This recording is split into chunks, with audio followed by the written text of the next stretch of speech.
নমস্কার বন্ধুরা, স্বাগত জানাই তোমাদের আমার ইউটিউব চ্যানেলে।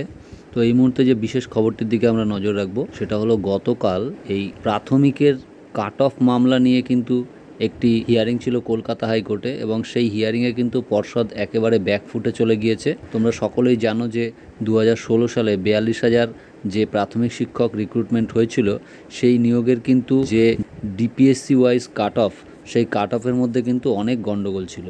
যেমন রিজার্ভেশন পলিসি মেনটেন করা হয়নি।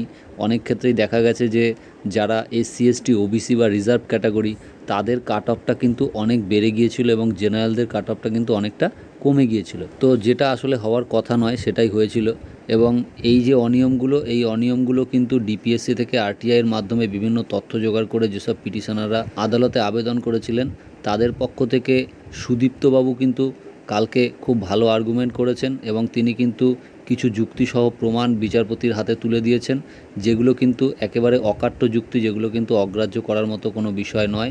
এবং সেক্ষেত্রে কিন্তু একটা জিনিস বলতেই হয় যে আগামী দিনে এই কাট অফ মামলার ক্ষেত্রে একটা 2016 সালের যে রিক্রুটমেন্ট, সেই প্যানেল কিন্তু আবার রিপ্যানেল হওয়ার একটা অনেক বড় সম্ভাবনা রয়েছে। তো সেক্ষেত্রে সুদীপ্তবাবু গতকাল যে বিষয়গুলো তুলে ধরেছেন, সেগুলোর মধ্যে কয়েকটি গুরুত্বপূর্ণ পয়েন্ট হলো, পর্ষদ বারবার যে যুক্তি দেখাচ্ছে যে সেই প্যানেলটা এক্সপায়ার করে গেছে, অতএব সেই প্যানেল এখন আর প্রকাশ করার কোনো মানে হয় না বা কোনো যুক্তি নেই।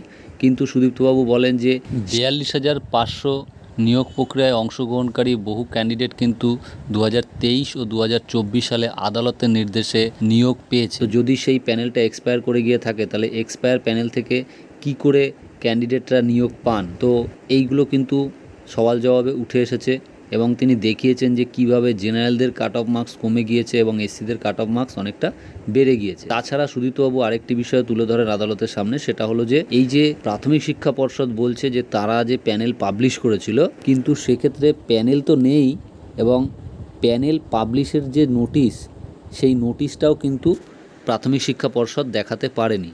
অনেক সময় এরকম হয় যে প্যানেল পাবলিশ করার পরে প্যানেলটাকে দীর্ঘদিন রাখা হয় না, সেটা কিছু সময় পরে সেই লিঙ্কটাকে তুলে নেওয়া হয় বা সেই পিডিএফটাকে মুছে দেওয়া হয়, কিন্তু সেই নোটিশটা থেকে যায়।